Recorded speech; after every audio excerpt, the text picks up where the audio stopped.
I'm Teneale. And I'm Kelsey, and we're financial advisors from 𝐴𝑙𝑚𝑎𝑛 Partners True Wealth, bringing you thought-provoking conversations around you, your money and your life on the Wealth Experience podcast.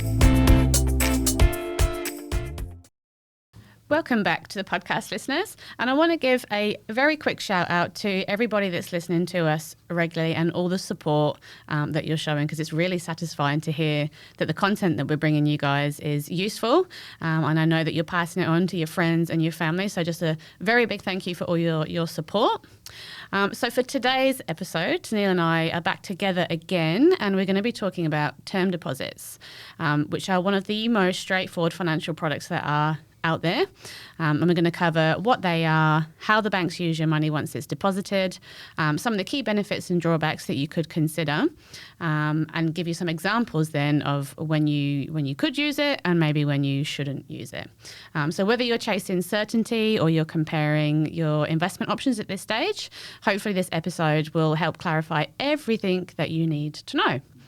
So if we start then, Teneale, with the fundamentals, what is a term deposit?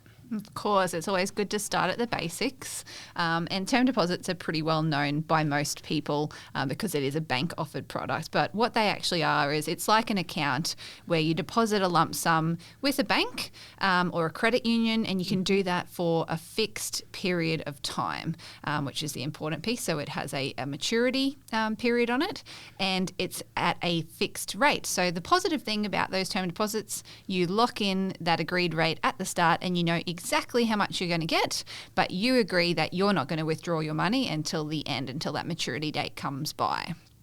And terms are typically, they can range anywhere from usually 1 month to up to several years, in fact, and the interest is locked in for that entire period of time. And they can be very popular because they're particularly low risk. And by that we mean the returns that you get are not going to be like the share market. So you're not putting your money in a term deposit and thinking, I'm going to be getting 10 and 12 and 15% returns. But you do know exactly what the return is when you lock it in. It's also very predictable then. So another reason why investors and the bank like them is because of that predictability. The banks actually rely on the term deposits as a source of predictable funding for them. So they know that I can use this money for a period of time, and it reduces that liquidity risk for them. In turn, it reduces the risk for the depositor as well, because they know I'll put the money in the bank, it's going to be there at the end. So relatively simple to understand in that regard. And a majority of individuals typically know what a term deposit is, but not as many people know what actually happens with the money when you hand it over and you give it to the bank. So maybe you can talk a little about that, Kels. Yeah, so let's think about then how the banks actually use your money on the other side. And I think it's just good for us to understand that part, that because there is a certain level of risk that is associated with it. I think we tend to think of these things as completely risk-free, but let's understand the crux of it. So when you place your money in a term deposit, it effectively operates like a loan to the bank from you. And the bank then pays you interest for locking in your funds for a certain period of time. So it's a bit like a reverse loan. So the bank gives you loans, but you loan the bank the money, which is a term deposit. Nice for them. Yeah, yes. And it is a huge benefit for them. So because the bank knows that, as you were saying about that predictability part, that money is locked away for a fixed period of time, they can then lend that money out to others that use their bank through home loans, car loans, business loans, or whatever that may be.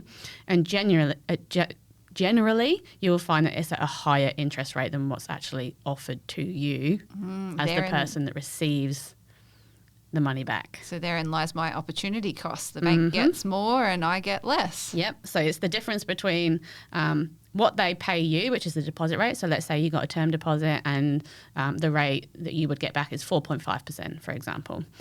They are certainly lending that money at a higher rate. So let's say, for example, they've lent someone the same amount of money for a car loan and they're charging 8%. So that 3.5% difference is what they then take for themselves, whatever that may be. It's really interesting because when you think about it then, the thought process around where my money actually is very interesting for investors, because they're thinking, okay, my money's with the bank. My money's not actually with the bank. Yeah, that's right. It's lent out to somebody else. That's right. Yeah. But the banks offer them at the rates that they do because the bank themselves needs some level of stable and predictable funding on their books. So that's why they can afford to pay higher interest rates on term deposits than what they offer you in a savings bank account, for example, because you're giving them back. Exactly right. Yeah. Yeah. Okay. And when you actually make that deposit, put the money into a term deposit, let's say that the bank gives you, say, 2%, and they use that money to make a loan. That opportunity cost, that net interest margin is one that's really important to sort of understand that it is one of the bank's main ways of earning profits. And we don't want to poo-poo the banks because they need to be profitable because they are an institution and they need to actually be profitable to be there in the future and know that our money is safe. So effectively, though, we just need to understand that a term deposit is a low-risk loan that you make to the bank. So that's often why we're talking about them as credit products. Yeah, and we've spoke here about predictability and knowing what you're going to get back when you lend the bank the money. But there is an aspect of, well, what's not so predictable is the way that those interest rates that you can receive as someone that invests in term deposits over a longer period of time.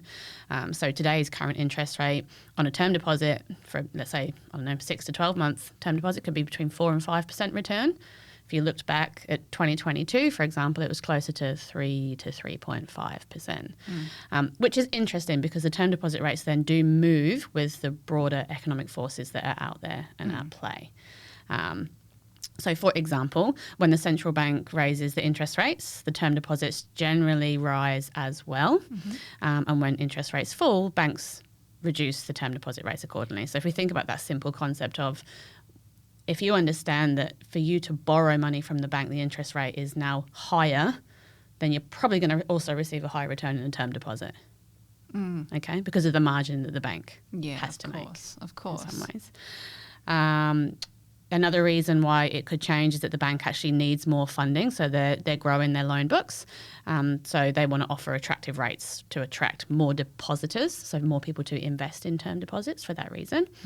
And then, of course, naturally competition out there in the market will have some level of influence. Yeah, and I suppose that's why you can see, one of the big four banks might be offering 3.5% and another bank around the corner is offering 3.7 or something like that. If they're, similar in nature, they've got to have that competitive piece in there as well. But so we've talked a little bit about the fact that it is locked away for a period of time, and the length of the term that you actually take does influence how much that level of return you're going to receive. And if there's any listeners that remember us talking about where you can derive returns from credit securities, from cash-like instruments, that's that maturity risk that we're talking to here now. So effectively, when you have made a decision and you want to lock your money in for a period of time, the longer that you loan out the funds, typically the higher the interest that you'll actually achieve. And I say typically, that's not always the case,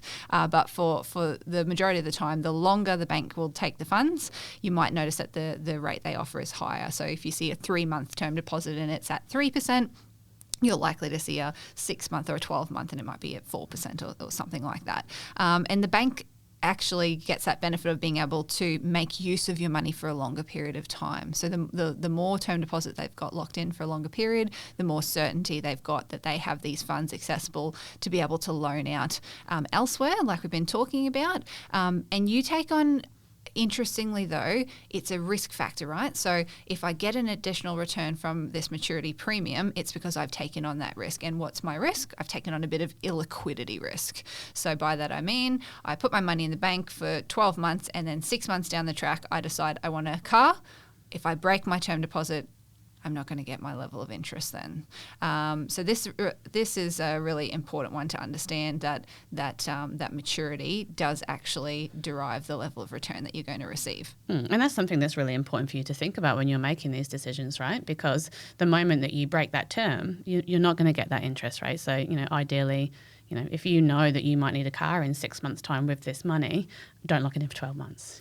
These types of concepts, you've got to be almost certain that you're not going to need that money that you choose to put in there. Yeah, which is an interesting one because most typically the reason that people are using them is because they want that higher interest. But like you say, you've got to have those parameters around controlling for it. That's right. So let's talk then about, a term deposit isn't the only way to invest your money. So we're talking about deriving returns from, using a financial product. There is lots of cases where that's valid and it's the right thing for you to do, but there is other ways. So first of all, let's have a look at then, Teneale, and we've kind of already spoke about it. What are the pros? What's really good about term deposits? Absolutely. Well, number one, guaranteed return. So I know ahead of time what I'm going to get. And so if that term deposit's paying me 4.5%, come the maturity point, that's the coupon that they call it, the coupon level of interest that I'm going to get. It's exactly locked in for that term. I'm going to get that amount. So there's no nasty surprises in there unless I have to break it, like we just said. Mm-hmm. It's also relatively low risk. Now, when we talk about risk in this safe, we're saying the security of the money. So long as I've got a strong credit quality type instrument, so I'm with a well-known bank, and I know we've spoken a little bit before about the government guarantee on financial institutions, so that's a good one to be checking to make sure that it is an institution that you have the government guarantee, but therefore we've got a very low risk. And Australia is one of those very, very strong banking institutions comparative to many countries out there, and hence why those government guarantees do often exist. So term deposits are considered very, very low risk and extremely safe from that regard. We might talk about another risk. We're not talking about a different risk in this space, but we're just talking about the quality of actually being able to know my money's there at the end of the day. Mm-hmm. What else are some of the pros? Well, I'm probably going to get better rates of return than I can at call accounts because my money's locked up. The banks offer me higher rates, just like we've been talking about. And volatility. I know that what I have in the bank at the start is what I'm going to have at the end. So effectively, my volatility rate is very low. And that can be really appealing to a lot of people. I feel like that's a big draw card as to why some people go to term deposits. Purely for that reason. Definitely. Well, I think a lot of people think I've had some adverse experiences with other assets, and that might have been shares, and it might have been property or commercial property or cryptocurrency or whatever it's been, and they think I want something that's safe, and by that they think the safety they're referring to is a known experience. I know what to expect ahead of time, which is one thing we do have with credit securities. I know ahead of time with a term deposit what I'm going to be receiving. Yeah, absolutely. But that in itself can be a risk in choosing this, I guess, as a risk-free investment type strategy. So let's move on then to talk about why they may not be so good. And the first obvious one is because your money is locked away. So if you need to access it, you can, but you're just not going to get that return. And then when you think about it, you might as well have left the money in the savings account that you had that was liquid with some level of return rather than no return in the end. It's one of those hindsight's is 2020 situations, isn't it? It's always that way looking back, but you have to know ahead of time whether that's the case. Yeah, that's right. And even though you are receiving an income return for the term deposit, comparatively to other options and other ways of investing your money, the returns are actually low. So they're certainly over the longer term lower than what you would expect from shares or property or any type of managed fund. And it's really then, it's only going to give you some form of capital preservation, not growth. So there's not a growth component within a term deposit. Absolutely. And which I think presents its own risk, right? Because then inflation. Yes. So that's probably the biggest risk. And if this was a long-term strategy. So let's say you're really risk adverse, but you like the fact that you can always keep your capital and then just get a little bit of money as a return by continuously rolling into the next term deposit.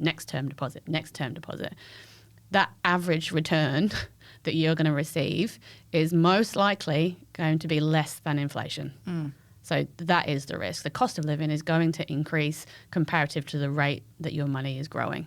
And I think we've seen this in reality. The global financial crisis at this point in time was almost 20 years ago. But the reality is, yes, I know. Now I feel old. Know. Yeah. But the reality is that there are still people that may have made the decision to flood to these types of securities even back when the global financial crisis was happening. And they were looking for that safety and security. And that's understandable, because if our regular listeners think about the podcast that we've done about the emotion around investing, that's what it triggers, right? It triggers this emotional fight or flight response. And when you go to flight and you go, right, I just can't deal with this volatility any longer. I'm going to put it in this safe, secure environment where I know what I'm going to receive. And we still do see term deposits open that have been rolling for the last 2 decades. And unfortunately, like you say, inflation then becomes the biggest problem, because that money needs to have grown. They need that available to do something else with in their future. Maybe it's retirement, whatever that looks like. Not the case for everybody. There are some people that have more than enough money, but for the vast majority of Australians, we need our capital working for us and beating inflation long term. And we can't get that if the majority of our capital is in this environment. That's right. And there's actually some data there, Teneale, that the Reserve Bank of Australia reported on. For the average return of a term deposit across all different lengths blended together, so you might have some 1 month or 12 month, all different lengths of time blended in, the average return is 2.9% as of January 26. Wow. So that's the long-term data up until this 2026. It kind of makes sense, right? 2.9%. What's inflation been running at long term? Around about that, right? 3-4%. Yeah. So your money's keeping up with inflation, but not really doing anything else to add to it. So it's just, like you say, the cost of living runs. That's not going to be enough to cover you. That's right. So, look, I think they definitely have a place though, right? We're not saying that they're bad. They definitely have a place. You putting your money in a safe, guaranteed, reward at the end situation. It's simple, it's steady, but it's just not flexible, and there is that level of opportunity cost over a period of time for you. So they're not going to work for people that need liquidity, or if you're a long-term investor that needs growth to be able to reach all your goals. And if you wanted to beat inflation over that period of time. That's right. So let's talk then, Teneale, about when would a term deposit be possibly the right choice for somebody. Yeah, absolutely. It's a bit of a case study. That's right. And it might be in combinations, right? So, you might have, we're kind of going here, do you put all of your capital there? Maybe you don't put all of your capital, but it has a case for a part of your capital. And, even if I'm someone young, so I might be 25 years of age and I want to buy a car when I move away from Mackay. I'm going to move down to Brisbane or something like that. And actually, it's probably the other way around. I'm living in Brisbane and I don't need a car to come to Mackay, then I do. But say I'm going to do that in 6 months' time because my lease is in place until then, and I can't store the car right now, so I've just got this cash ready to go from when I sold my car last time around. And in this case, using a 6-month term deposit makes entirely a lot of sense because I know that I'm not going to need it before then. It's for a specific purpose. I can get a better return than I can get in cash. So go ahead, let's put that across there. But we would classify that as a short-term goal that it's aligned to. And I think that's the key, the short-term goal aspect. Exactly right. And I think you've even got to think about that can work, but you've got to think about the variability within that. So let's say you took that strategy with a property purchase. So for whatever reason, I don't know, you've inherited $600,000, $800,000, and you've gone, well, I know that I'm going to buy a house with this money, but right now it's not the time for me to buy a house, whatever reason. It's going to be in another 6 to 12 months' time. Logic would say, well, don't put it in the share market because you're going to have volatility, and who knows what the return will be in a short-term period. Term deposit might be the way to go. But what then happens if you change your mind because you've suddenly found your dream home? Yes. Or you start panicking that house prices are rising so quickly, I've got to get in right now. Absolutely. And that has happened. We see those cycles happening in particular, or we see people's situations changing dramatically where they've been made redundant and they don't have the level of money aside that they thought they would, and all those sort of situations. So we're saying, it's not your core capital. You've already got these other buckets that exist. So we've got our cash contingency bucket. We've got our, money for a rainy day bucket. And then I have a specified purpose that this money is for, that I know I'm definitely not going to need it. That's the best case there of having that. And even if you are structuring a term deposit, so if we went back to the first scenario where I want to buy a car in 6 months' time, perhaps she said, I want to buy a car in 6 to 8 months' time, and I'm not exactly sure where that is, or I might want that in 4 to 6 months' time. It's always better if you have made a decision on a term deposit as well to err on that side of caution and go, well, if it could be 4 months, maybe I take a 4-month term deposit or 3 months. Yeah, exactly right. And then reevaluate at that stage. But there's always going to be a trade-off. There's always going to be that idea that maybe I'm going to get a lower level of return, but it's a more certain return because I haven't locked it in for too long. Yeah.